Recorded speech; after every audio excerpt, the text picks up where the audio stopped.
All right, this special edition of the March Madness Just Press Play podcast is brought to you from our friends at MyBookie. They're trying to help you win big this NCAA tournament, and right now MyBookie is offering anybody who's a listener of the JPP pod a 50% deposit bonus. All you have to do is make sure you put in the promo code JPP when you deposit to activate that offer. This podcast is also brought to you by our friends over at TickSplits. TickSplits is different than some of those other sites. The price that you see is the price you pay. No extra fees, no unexplained services. And if you're a listener of this podcast, all you have to do is put in the promo code ARMCHAIR and get 5% discount off at checkout of the total ticket purchase. Just head on over to tixblitz.com and get your tickets to one of the opening rounds of March Madness. And last but not least, this podcast is also brought to you by the Just Press Play Bracket Challenge. That's right, we're back again this year. You can enter your bracket in on our website. That's justpressplaypod.com. Or you can find us on Facebook or Twitter, where we will post out the link. On the website, it's at the top of the page. You'll just click on Bracket Challenge and stick in your bracket there. And if you have the top bracket, we'll have a prize for you, and you'll have the chance to come on the podcast and talk about how you are much smarter than the guys, which, in all honesty, you probably are. All right, let's get into it. Let's talk some March Madness, baby. Truth, hit the beat.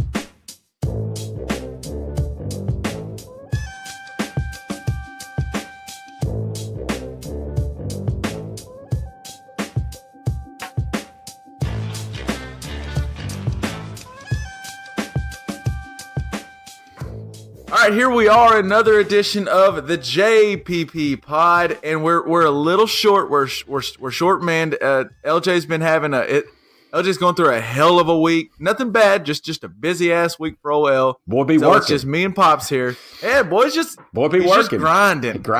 That's right. So for this week, it's the opening week of March Madness, and me and Pops are here to talk. And Pops, it's a good time to have you on because I believe, in the words of the great Lift, this is the best time in sports, correct? I think this is the best sporting event that occurs during the calendar year, yes.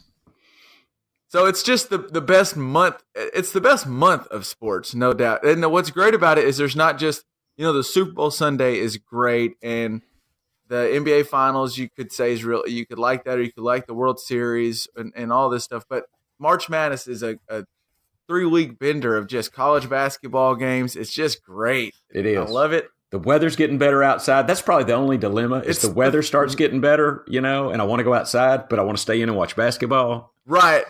So we're recording this as of Tuesday night. By the time you're listening to this, spring is either started today, because I think spring starts on Wednesday. And so I do get you. That's another reason why it's also awesome, though, is because you look out, the sun's out. You're not looking out and seeing rain and nasty weather. You're looking out and seeing sun. And as Dad likes, it's going to be sun till what? It's going to be bright outside till 8 p.m. It's about 8. I know yeah.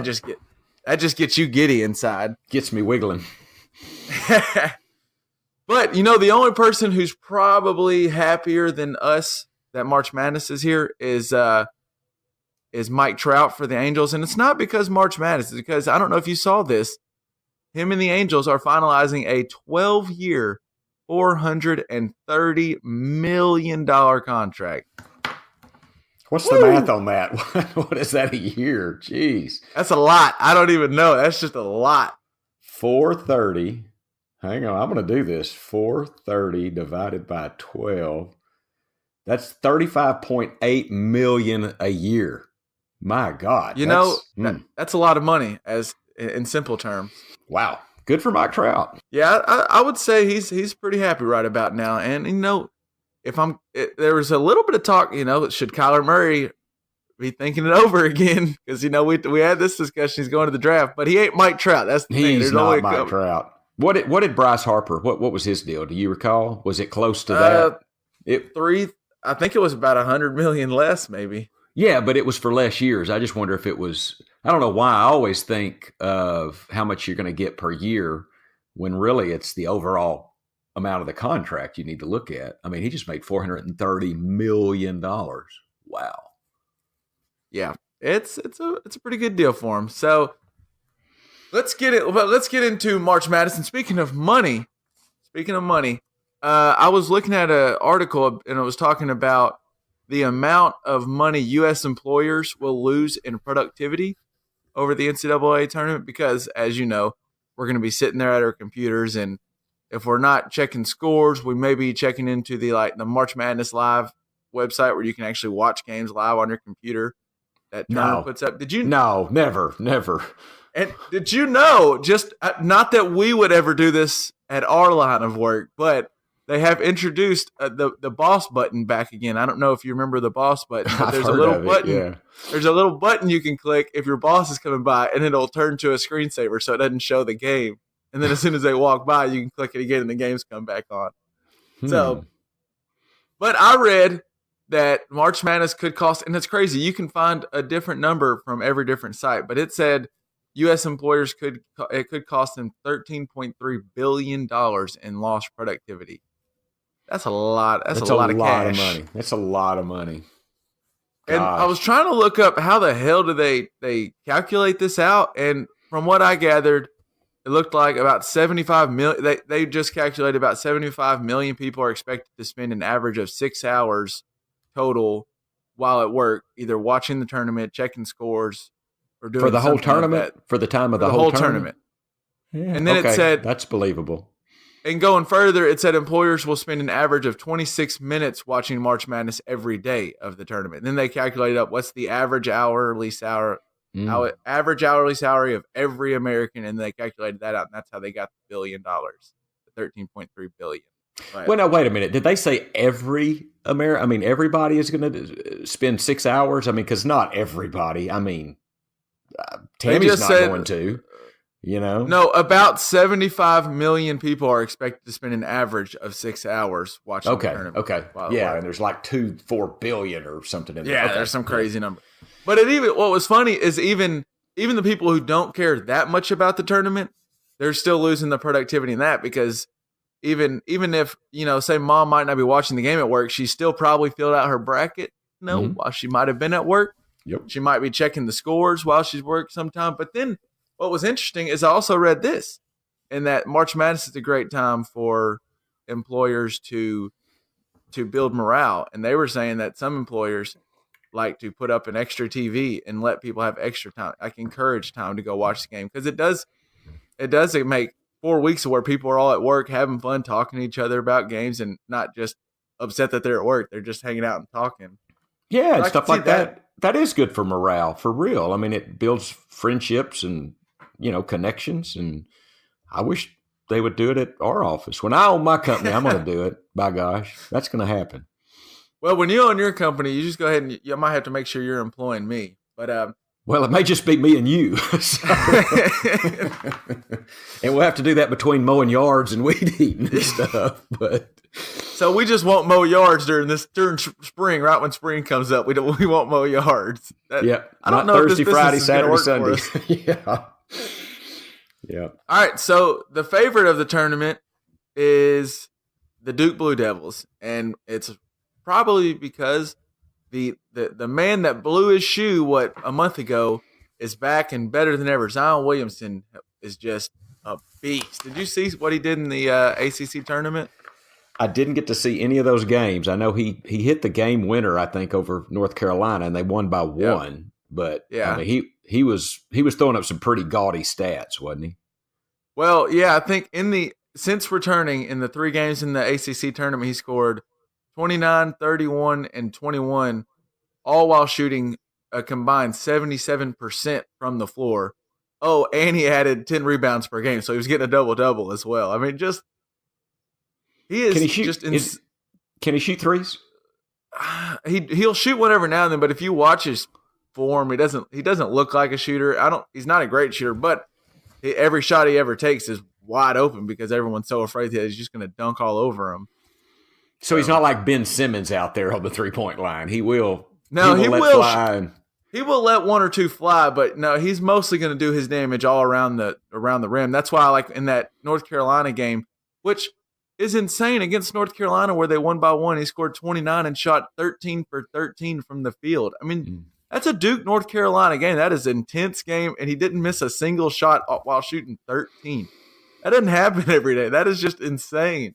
Well, there is absolutely no doubt that he is a generational talent. I would say he's probably, I mean, he's the most exciting person to come out of college since at least Anthony Davis and maybe since LeBron came into the NBA. Wouldn't you say? What's weird to me is the difference between Zion and LeBron get all the comparisons. But LeBron, when he was even, I know he didn't play college, but even like his senior year of high school, there was something about him where he still looked like a point guard. You know, he brought the ball up the court and could just like dribble through the team and still dunk on him. Like Zion, a lot of his dunks come via fast breaks or cuts or alley oops. He doesn't do as much like point forward stuff that LeBron does, but still just as effective. It's weird. He can do just about a little bit of everything. He can play center for you and get a bunch of blocks. He can play on the wing and he gets like 5 steals. He's uncanny on defense. He cuts. I mean, he'll dunk all over you. Like you said, it's not quite Ben Simmons. He will shoot a three. It's not like a sharpshooter at all. He just has just a little bit of everybody's game. And then what's just wild is he's like 285 pounds. He's going to be he's going to be the third heaviest guy in the NBA. He's already weighs more than like Joel Embiid, who is a huge NBA player. And Zion's also on the fast break dunking on you. It's just insane. You know, I kind of have to wonder, though, a little bit that weight, you know, does it wear on a person? I guess Charles Barkley carried, you know, he had a heavy frame. And Charles Barkley wasn't touching the sky quite like Zion. Like Zion no, I just think he wasn't as tall either, but you're right.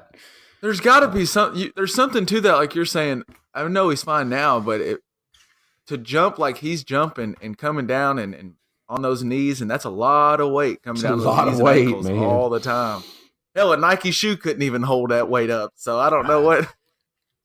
You just got to wonder if he's good, you know, because most of the longer-term basketball players are kind of thin and, you know, because you're right. That's shock absorption on your knees and ankles over and over again. Extra weight just adds extra stress. Did you see the game? The game I'm really excited about in the first round, and it's the go-to thing now. Everyone circles that 12-5 game, you know, because the 12 upsets the 5. Well, we got us a real doozy on the opening day of the tournament, where Marquette is playing Murray State, and you get the 2 top scorers in the NCAA tournament with Marcus Howard and Ja Morant. That has all the makings to be one of those 2 guys just going back and forth and scoring a ton of points. Both of those are the potential Kemba Walker guys of the tournament, and I'm just pumped to watch that game. That is interesting. You circled that, and I did as well, and probably because we've talked about Ja Morant, but on this pod. But it says 4:30 start time. But is that going to be? Do you know? Is that Eastern? That'll probably be 4:30 Eastern. Most of the brackets I think show Eastern time. That's what I had Thursday at 3:30 Central. 3:30 is going to be hard for me to watch. Probably that might be where you're losing some of that productivity at work. Might be during some of that game. Well, it's possible. I may have to ease out and check on some things about 3 that afternoon. We'll see. Go in early Friday morning. I wanted to ask you, what's your favorite either round or weekend of the tournament? Because some would say this first weekend of the tournament is just there's games like nonstop, and that's the best weekend. But really, some of the best basketball you get might be later when some of these teams get eliminated. So I just want to throw it to you. What's your favorite either round or weekend of the NCAA tournament? I think it's next weekend. I think it's the middle weekend because you still got plenty of basketball. You know, you've had some upsets certainly, but you know you've weeded out the people that don't belong, and there's going to be a few teams that are in this that don't belong. And I just think that second weekend is great basketball. Now the Final Four is great too, but. And I love it, but I think the second weekend is my favorite. But that second one, I agree with you on the premise of that the Final Four is great, but there's just 4 games. But that second weekend, while there's still like the Sweet 16, there's still enough games on where it seems like every time you think you might get up to go to the bathroom or go fix your drink or go get something to eat real quick, there's a game with 5 minutes left and it's a 1-point game. It's like, oh shit, now I got to watch the end of this one. And then as soon as that game ends, you're like, oh, now this one's, 8 minutes left, and they're coming down to the wire. And what would that be? That'd be like red zone NCAA or something. You just, you can't leave. It's just they're all in the red zone. There is. It's crazy how it works. They stagger the games just right to where right as that one game ends, there's another game that's just close enough to the end. We're like, oh, now I got to see how this one ends, and I got to see how this one ends, and you just all of a sudden you've been sitting in your chair watching basketball for 6 hours on a Saturday, and you feel like you've done nothing. Well, but I mean, you're probably like me. I mean, I'm flipping between, is it TNT, True TV, TBS, and 12, and CBS. Yeah. Every time, I mean, I've just got those 4 on speed dial, just bam, bam, bam, bam. Well, see, I'm going to set it up a little, and I'm going to nerd out and put up the computer on the right of my TV. I got a little TV on the left, and then my TV. So I'm going to try to have at least 3 games going at once. Okay. And then you just keep you keep the real game, whichever one's you're most intrigued by, on the big screen, and then you're just kind of adjusting the volumes around so you can check a little bit of all. But no, I mean I'm telling you, I Thursday night, because I'm going to be doing some traveling, unfortunately, the next couple of weekends. But I'm telling you, Thursday night, I told Tammy already, I'm going to engorge on basketball. That's it. That's all I'm doing. She said, "Can I talk to you?" I said, "Yeah, you can talk to me, but that's all I'm going to do is watch basketball." Did you have anything else you want to touch on for the tournament before I wanted to get on a few other topics? Well, I found 2 or 3 other things that I wanted to mention. What was the deal with the LSU coach? Why is he not with his team? Do you understand that situation? Well, it was part of that FBI wiretapping where he's apparently caught on a wiretap saying something along the lines of he had a really good offer for, and he didn't say a name, or he didn't say a full name, but he said like the last name of a player that's on his team. And he said it was a hell of an offer. I don't see how you could turn that down. So basically, and that's all we know so far, but basically the FBI says that he's guilty and he's been put on leave while they further investigate at LSU. So long story short, he's no longer coaching the team, and it's a pretty good team. And I'm with you. We talked about how good, Duke would be in the tournament when we were thinking Zion Williamson might not be playing. How good is LSU going to be playing if you don't have a coach? He's a good coach. Yeah. I was trying to look, who are they matched up against in the first round? They got Yale. They got an Ivy League team who actually has an NBA player on their roster. I mean, do they? Yeah, and that was one I circled just as a 13/4 because I just think there's so much. It's already drama circulating your team, and you don't have your coach. If for whatever reason they have a bad first half and they have to go back to the drawing board, are you sure? I don't even know who the assistant coach is. I don't know if he's ready for that. And now you got a team. There's no way that doesn't affect you. I mean, that's got to affect him. Hell, we watched it. We watched it just last year with Arizona, where all of a sudden Arizona was losing, and it looked like what's his name, DeAndre Ayton and Alonzo Trier, and them had already made their mind up. All right, NBA time. They had already turned their eyes to the NBA. As soon as that game ended, they were already talking about the lottery. So I just didn't that. Now, was the coach with them, or he was still with them? He was there, but and that was with the coach was there. They just had all that drama circulating around. Tore the team up. So one other thing I saw that you probably did, but I also that I wanted to share. Do you know the last and only time there was one conference had 3 number 1 seeds was in 2009. It was the Big East, Pitt, UConn, and Louisville. I think that's one of the time we had UConn in the Calcutta and won, actually. But interestingly enough, none of those 3 are still in the Big East. That was just 2009. The Big East is like a totally different thing now when the ACC combined and it looked. Yeah, it's just totally different. I can't even tell you who all is in the Big East now. I don't know if I could name 4 Big East teams. And at one point, like you said, not that long ago, just 10 years ago, the Big East was, if not the best conference in basketball, it was always right up there for the best conference in basketball. It certainly rivaled the ACC for sure as the best conference in basketball. I just thought that was amazing that was only 2009 when that happened. Did you, speaking of things that don't happen very often, Duke, the number 1 overall seed, looks like they could end up with 3 guys on this year's team that could get drafted top 5 in the NBA with Zion, RJ Barrett, and Cam Reddish. Can you name, I know I'm going off the top of the head, can you name the last time a team did this? And I'll give you a hint. It was in the past, it was since 2000, so it's been in the more recent years, past 15 years. 3 guys in the top 5? 3 guys in, we'll say, I think it was 3 guys in the top 10 for this team. Well, So I'm going Duke to could go have out on a top limb. 5. First thing that comes to my mind is Kentucky. A couple of those years, didn't Kentucky have some amazing guys? That would probably the logical guess is Kentucky because Calipari always gets those one and done guys. But the team it actually is probably, to some people, might still be the best team ever in the NCAA tournament. The year Florida won back-to-back titles with Horford, Joakim Noah, and Corey Brewer. They were all top 10 draft picks the year after they won their second.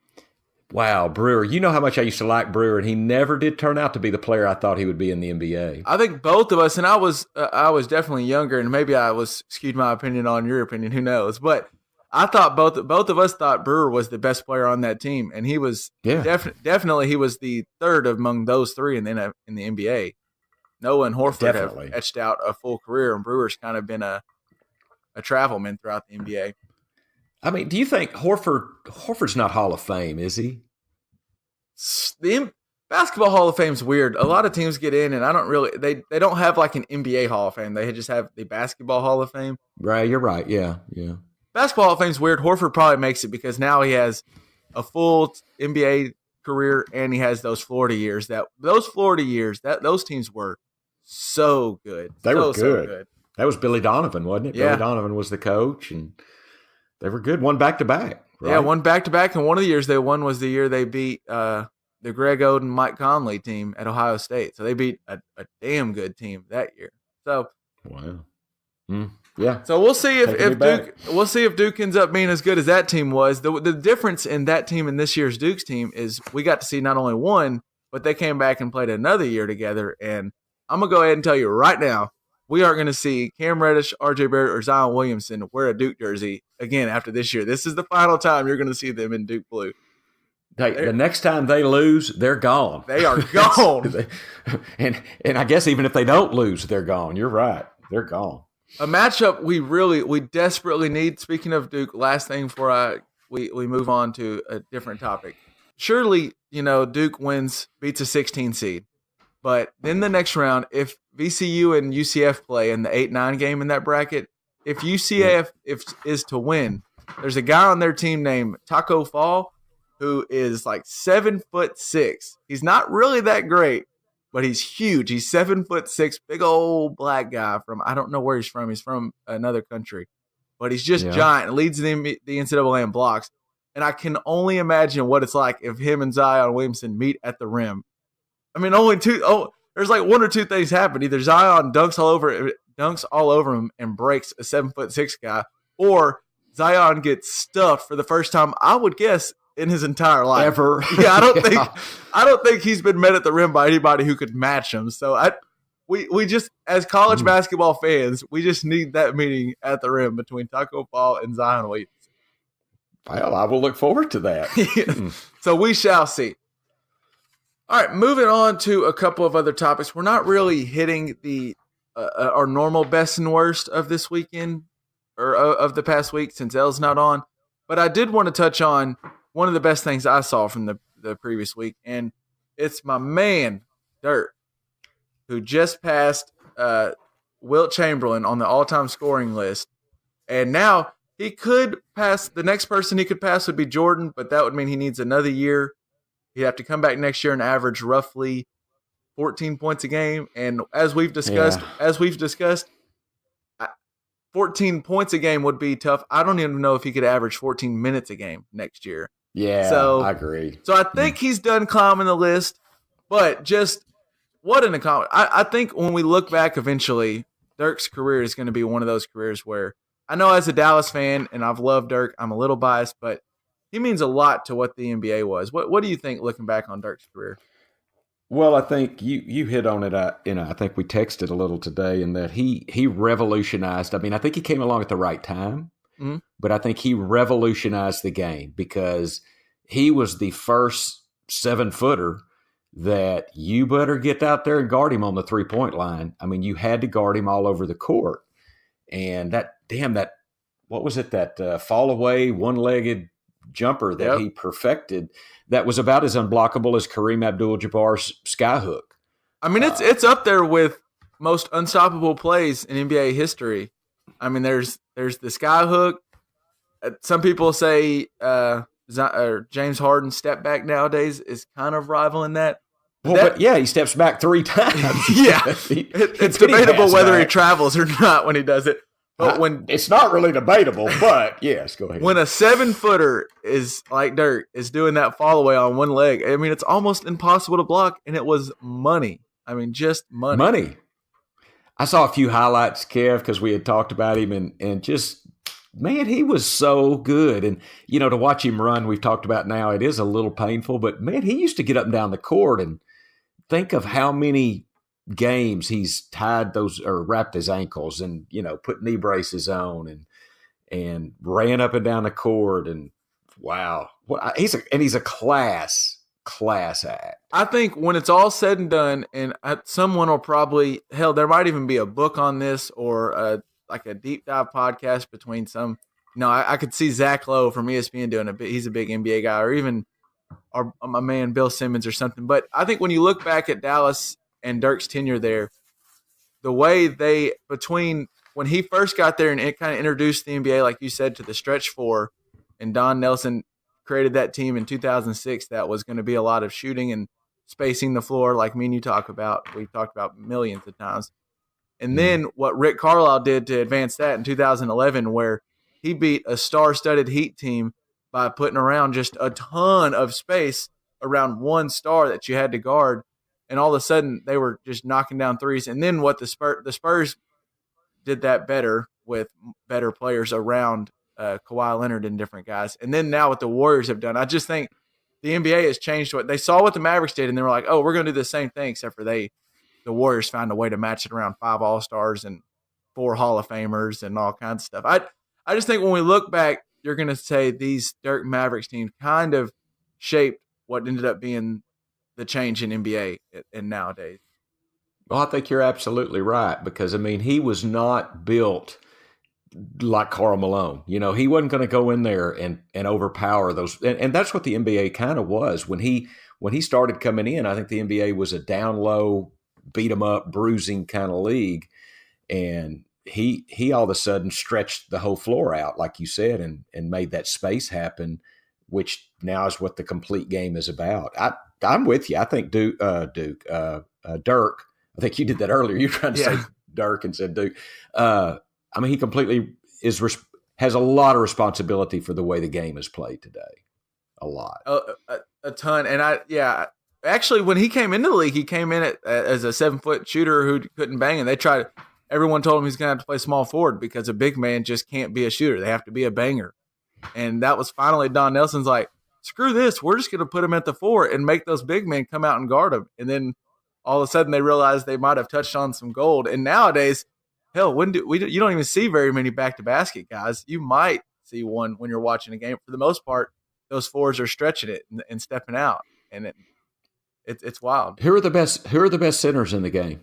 Who are the best centers in the game? Embiid's probably, I would say, the best But he's center. really a 4. He's almost like he plays like a 4. At times, I mean, he's a back to the basket, but he can shoot a 3. And now, what's crazy to me is now you never, like, basically all 7-footers are trying to have some form of a jump shot. Hell, even Dwight Howard was trying to get a jump shot before I think he's actually still in the NBA somehow. But I think he may be. Every center now, and like Embiid, like you're talking about, he shoots 3s at a decent rate, and you almost have to shoot a 3. And at one point in time, a 4 or 5 was like barred from shooting 3s. You were told not to. If you were caught outside 3-point line, you were getting benched. Yeah. And now it's like you're not on an NBA roster if you can't shoot a 3. It's just the game's totally changed, and I think it changed when 41 got in for the Dallas Mavericks back 20 years ago. Can you believe? I can't believe they're still playing in the NBA. That's wild. He's been in the NBA longer than some guys have been alive that are still there.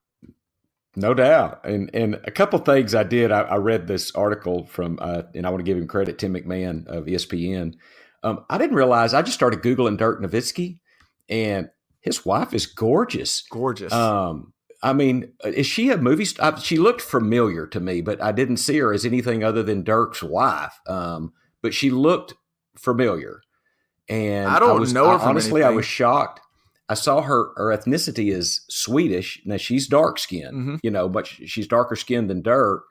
And he is like, there was a picture of them with their kids, out at a pool or whatever, and he looks like white pasty cracker boy, and I mean, she's got this beautiful sun-kissed skin.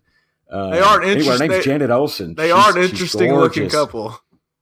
She's not quite as tall as he is. Of course, no one is, but hell, maybe she's 6'8". I don't know. But the other thing I found, there's only one 7-footer ahead of him on all-time NBA scoring. And it's Wilt. And it's Kareem Abdul-Jabbar. Kareem. Yeah. No, he just passed Wilt. He just passed Wilt. He just passed Wilt. He's made 1,960 3-pointers. That was probably as of today or whatever.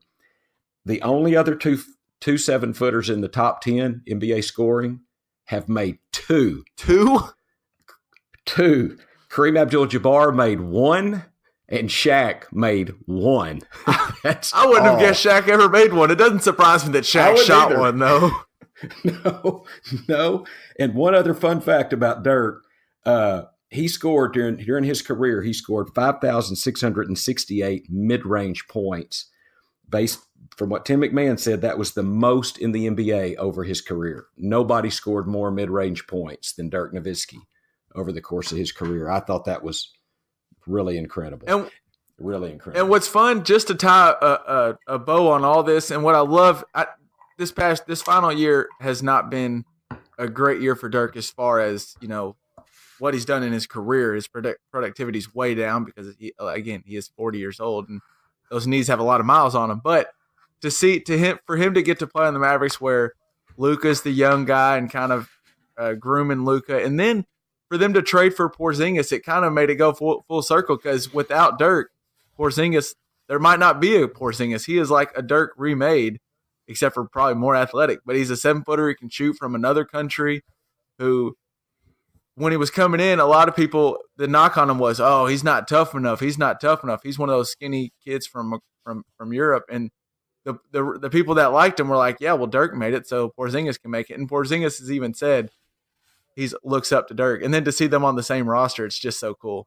Yeah. No, it is cool. I saw a picture of that today, too, looking at some stuff for Dirk. And, you got to wonder, I want him to retire. I know he hasn't said this is his last year. And to me, I don't know him, but I think what I know of him, that's just like him. He doesn't want to draw attention to himself. He wants to he'll just leave when he leaves. The best way to leave a party is not say goodbye to everybody. It's just slip out. The good old Irish goodbye, just slip out of there. Yeah, just slip out. But you could see him, with Luka, being such a young stud and, foreign, right. And then Porzingis. You'd think Dirk might want to hang around another year. Maybe he could hang around as an assistant coach or something. Well, I think from what I've heard through Dirk from different times where he's been on different podcasts or radio interviews and articles, I think he's got a career with the Dallas Mavericks past his playing career. Mark Cuban has pretty much said he's a Dallas Maverick for life. And if he wants to be some sort of player development coach or just mentor, he's going to be collecting paychecks from the Mavericks. And actually, what I can't wait for, and I know you'd be excited for this, there's rumors out there that Mark Cuban has been and Dirk have had guys following him, or he's kind of had a camera crew kind of following around for a while now. And there's going to be eventually this big Dirk Dallas documentary, and it might be kind of shaping how the game changed from when Dirk came in. There's some big thing going on that Mark Cuban's kind of funding. It's rumor mill. And as the conspiracy out there is that the reason Dirk keeps taking pay cuts is because Mark Cuban's also funding for this whole documentary that Dirk's going to end up profiting on further down his career, whatever, blah, blah, blah. But I do think he's going to be a Maverick for life. And you're totally right. There's a difference between Dirk and D. Wade, where I think D. Wade wanted this final year, one last ride, share jerseys, get a standing ovation at every stadium. And Dirk really, I don't know if you remember seeing, it was a couple weeks back, they were playing the Clippers in LA, and it was going to be his last time in Staples Center. And it was a really classy move by old Doc Rivers to stop the game. Was. And he was like, look here, this guy. And he grabbed the mic and was like, y'all give this guy a standing ovation. He is an NBA legend. And they showed Dirk, and the crowd went wild, or cheered for him. And Dirk almost like he looked physically moved. It didn't look like he was going to cry, but he clearly looked like, man, it really hit him. And I just don't think Dirk likes all that attention on him, and he appreciates it. But I could just see him going, yeah, okay, at the final game, when he goes to the press conference, he'll go, okay, by the way, I'm done. I retire. Peace out. And then we might not see him for 6 months, or like kind of like what Tim Duncan did, where all of a sudden they retire and they're just gone, and you don't know where they're at. You don't hear from them, and then he might surface back around. But I just don't think he likes all the circus. But yeah, that moment Doc Rivers did at LA was really, really cool. Was super cool, super cool. And since you brought that up, one last thing. I saw a lot of the Twitter pictures, Luka and him, and, I think LeBron sent something out. Yeah. Congratulations, big fella. And they all had hashtag MFFL. What is that? What is MFFL? It's the acronym for Mavs Fan for Life. So it's interesting that some of them, a lot of people, I think a lot of there was a lot of praise around the NBA world. Like people, it's not like his greatness goes unnoticed by basketball fans. We're not trying to say we're the only ones that noticed this, because I mean, the All-Stars all around the league were congratulating him, and it is funny them putting MFFL, because I think it's kind of them saying, I'm almost a Mavs fan because of you, Dirk. I've been watching your career. Yeah, it's just cool. Yeah.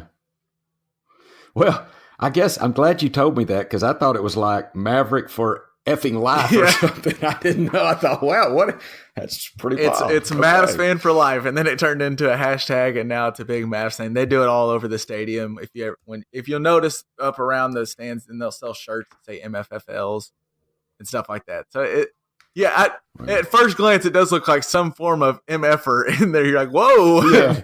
Yeah. Well, shout out to freaking Dirk. I mean, he's a classy guy. I would sure love to have a beer with him someday. I think he's just a really cool guy. Maybe when you own your business and we're able to watch the March Madness games, and once that time happens, maybe you can call Dirk up and see if he'll come hang out at the office for one day while we're watching games. Maybe when we're mowing his yard. Yeah. We'll be cutting his grass, and we'll high five him when we leave. All right, so as some of the listeners may know, last week we mentioned that we were going to be making a trip to Vegas, and I don't know yet, Pops, has Harrah's Casino let you know if they're naming a wing after you yet, after all the money that we contributed to them? Well, I know that they're putting a plaque up near the Mississippi Stud Table. They're going to put a plaque up that says the Lutheringers left a lot of money here. I don't know if they completely got the plans for the new wing yet, but they're still working that. I know, because I thought between our room with me and our buddies, we definitely lost our asses while we were in Vegas. And then I know you and Tammy made a sizable contribution to the Harris funds. We did. I haven't even seen a bill yet for the room. I think perhaps they're thinking about copping it for all the money I lost. You might get an email coming up soon. It's like, hey, are you interested? If you come back this weekend, we'll give you the room for free and cop that last one. Yeah, we'll pay for the plane ride. We'll pay for the plane ride out here. Just come on. Speaking of planes, you had an interesting thought while you were on the plane. I know we've had a few conversations about bathrooms and etiquettes and different things. What was your interesting? I want you to share your thought with the listeners about airplanes and bathrooms. Well, I don't know if I'm just super intrigued with bathrooms, but it seems like I talk about them a lot. But so I had to get up and use the facilities while I'm riding on the plane. And, you go in there and when you push the button to flush, it just goes like, whoosh, it just, I mean, it just like, it's like a suction. It's like you opened a window to the outside, right? Or something. It does seem like that, yeah. And so I was kind of wondering, well, we're 30,000 feet. I wonder if, does it that's just going does out it just in get the flushed out atmosphere, and someone's getting when you feel a little drip, that might be someone's pee that's dripping on you? Yeah. I mean, I thought, it'd evaporate before it gets to the ground anyway. But I mean, what if you do the other thing, and anyway, so I did a little research to find out how all that worked. And in fact, they don't, at least on purpose, put that stuff into the atmosphere. Back in the day, they started using this stuff called Anatech, and it was a blue deodorizing gel. And I know I've seen it before. And there was a container that all the waste would go into, and this disinfectant would stabilize it or whatever. But the problem is these receptacles would leak, and it would leak out and get to the outer edge of the plane, the wall, and it would freeze. And then as they start descending, because, at 30,000 feet, it's like 20 below or whatever. But as they start descending, this stuff starts melting and it would, there are actual cases of blue turds landing on cars and things near airports. This really happened. This is the truth. Okay. True story. Now, in 1975, though, a man named James Kemper designed the modern aircraft toilet. So now what we use, what you would have used if you were there, which I did, there's a trap door in it, obviously, on a non-skid surface. So nothing will stick to it, thank God. Yeah. And when you flush, it goes into a vacuumed container because, as I don't have to do the sound effect again, but it really... It does, yeah. when you do that. So it sucks it into that thing and it holds it there till it gets to the ground. Interestingly enough, on a long, like over LA, maybe to New York flight, the toilet gets used about 1,000 times, which works out to about 230 gallons of waste that has to be taken care of when the plane lands. On one single flight? On one single long haul flight. Wow. Yeah. Okay. Like a long international flight. And then what happens is when they get on the ground, what they call a honey truck comes and picks up the waste and just distributes it in the local sewer, just in the sewer system. But I thought that. And now that actually. This is actually, I've been thinking about this, and I think this just gave birth to a new segment that we are going to introduce to the JPP pod, and it's going to be things you probably haven't thought this much about. And because I have a few where it's kind of, you thought about it, but then you never really did the research. And I think LJ would be perfect for these because there's going to be a bunch of random ones where he'll pop on and tell you about how and it kind of is like explain it to Kevin, except for just how things work. And it's something where we use it all the time and just haven't thought about it. Because I bet a lot of people have had similar thoughts while on a plane. Like, I wonder where that water goes. And then you land in between boarding and all the issues and waiting to get your flight and all that blah, blah, blah. You forget about it. And you don't. What we do here at the JVP pod is we actually we remember it and we go Google it out and we go figure it out for you. And we'll tell you what that blue thing that hit your windshield was by the airport. That was really a blue turd. Yep. It was called Anatech is what was surrounding it. And to give credit where it's due, I'm not the first to think of this, obviously, because I got most of my information from Reader's Digest. So there had been an article in Reader's Digest about this very thing. Question on, we've mentioned a few times, speaking of planes, a few times about etiquette on different things. What's your thoughts on planes and can you or can you not lean back the seat? Do you lean back your seat? I will only do it if the person in front of me does, because I feel like I know when they do on me, it's imposing in my space. You don't have much space to begin with. So when somebody leans back on me, I'm going to go ahead and lean back on the person behind. But it's not the person behind you's fault that the person in front of you leaned back. Tough titty. I don't have much room and I got to do something. And while you're at it, I have one more thought I want to share. Yeah. So I was on the aisle seat coming back from Vegas. Okay. And there's a guy in the middle seat, a fairly big fella, and then another guy in the seat by the window. Well, I understand that the guy in the middle seat probably should get both armrests, because he's got to deal with a lot. But he was just all spread out like he was just like I was in his way. And it about got on my damn nerves. I about said something. He was a pretty big guy. It might have gotten ugly, but well, I would say polite. Let me use the armrest every now and then. I would say the proper. I think the unwritten rule on a plane is the person on the middle gets both armchairs or arm seat or whatever armrest in the middle, and then you on the aisle get the one on your right, and the one on the window has the window to the left. And I think you just concede that. Now I don't want them going like their arm going over the armrest and now nudging me and bumping me, but I'll concede. I was on the aisle too, and I'll concede that armrest because I can also put my foot out and have a little more leg room, or I have this armrest. So I think the proper way to do it is that middle person, since they're kind of stuck in the middle, I concede they get both armrests. That's just my personal opinion. Totally with you on that. I'm totally in agreement with you. But I do have my bubble. I do have my personal space. Well, and he was in my bubble. That's what I'm saying. He was kind of over the armrest. And I mean, I almost got a crick in my back kind of sitting over. And I just and dealt that with it. Does kind of annoy me. I mean, no one's just comfortable on a plane because you're sitting there for 3 hours and it's a tight area. At least if you're in a car, like if you're in the backseat of a car, there's enough room where you can kind of at least stretch, like lean back and stretch your arms out or something. On a plane, it's tight.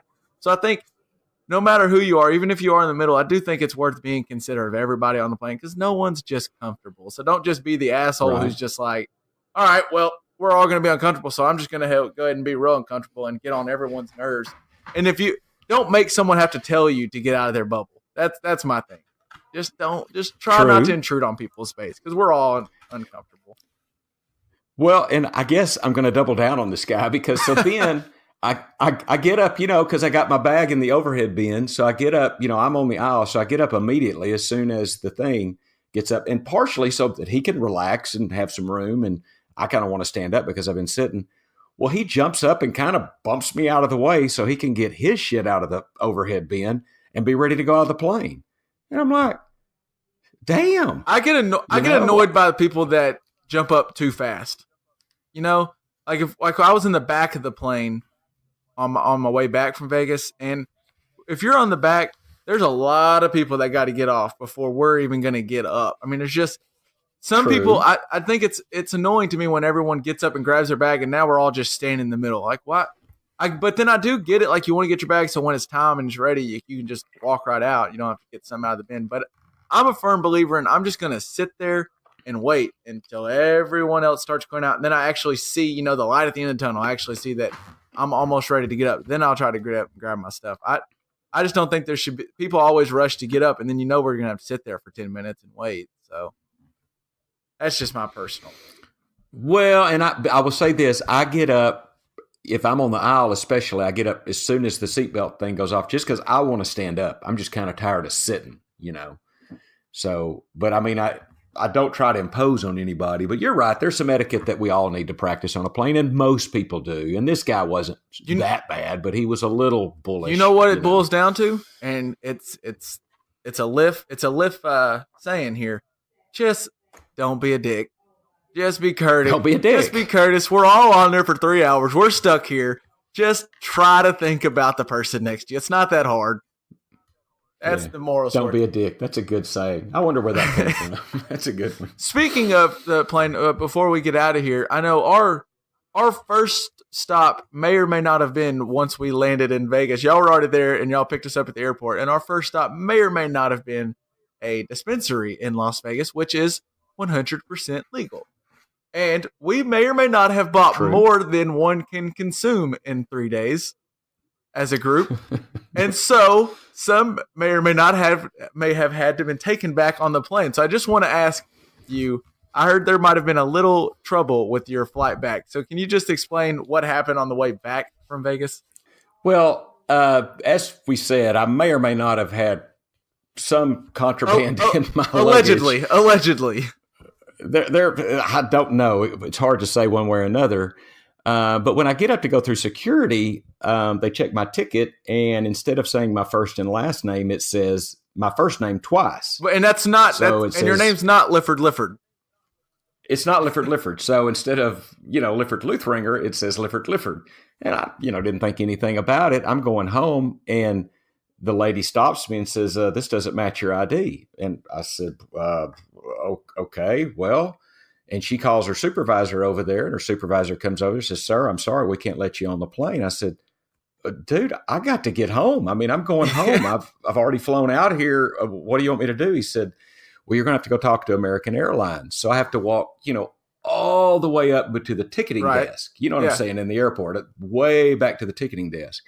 And I go back there, and I talk to the supervisor at American Airlines and explain the problem. And she gets to looking, and she says, "I'm sorry, I can't change it." And I said, "What's up?" She said, "Well, you've already flown on this ticket. I can't change it in the middle of the ticket." And I said, "Well, how am I supposed to get back on the plane? So just what the hell am I supposed to do? Am I stuck? What am I supposed to do? Am I just stuck in Vegas?" and I've lost too much. I don't have money. I don't have enough money to stay out here anymore. Although the Harris may be giving says, you a complimentary room if you had to. I bet you could get a room.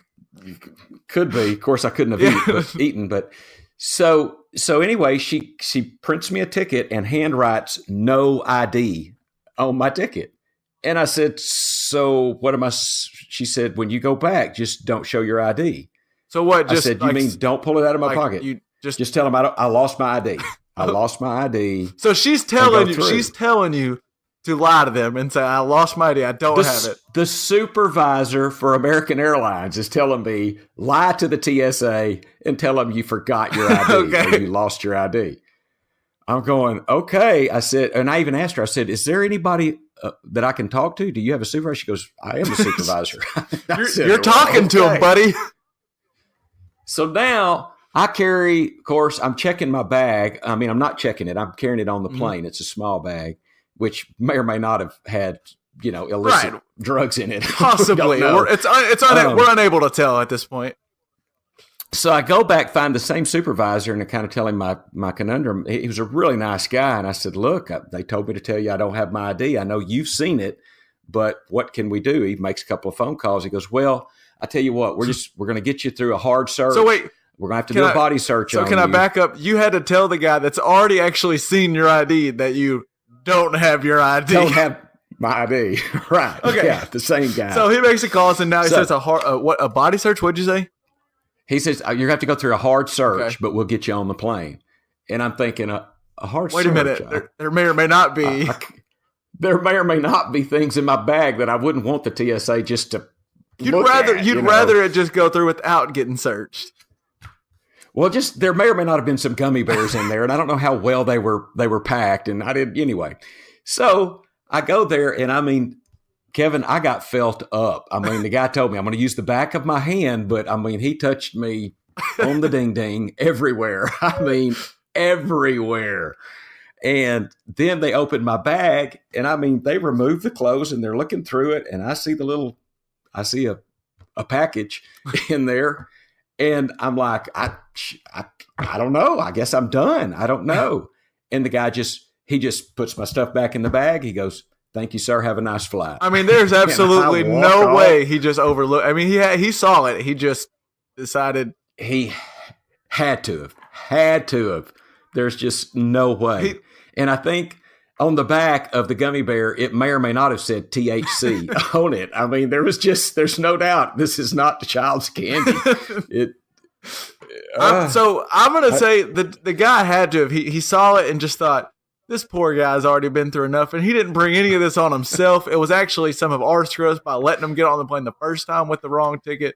So we're just going to let him go. It truly was. Yeah, it truly was TSA's accident because they shouldn't have let me on in the first place. But yeah, that could have went another way. You know what? So, and you know what?